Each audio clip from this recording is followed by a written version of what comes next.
Create two separate text layers in different fonts and different colors.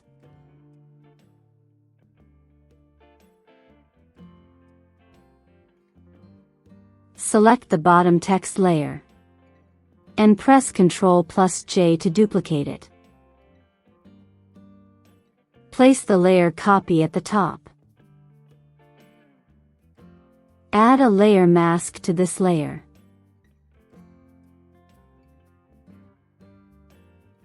Select the brush tool.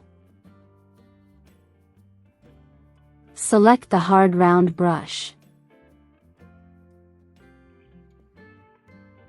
Make the foreground color black.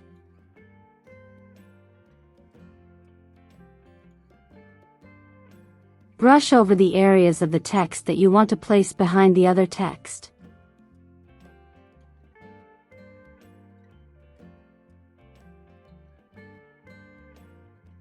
And that's how you create this intertwined text. Check the links in the description for more tutorials.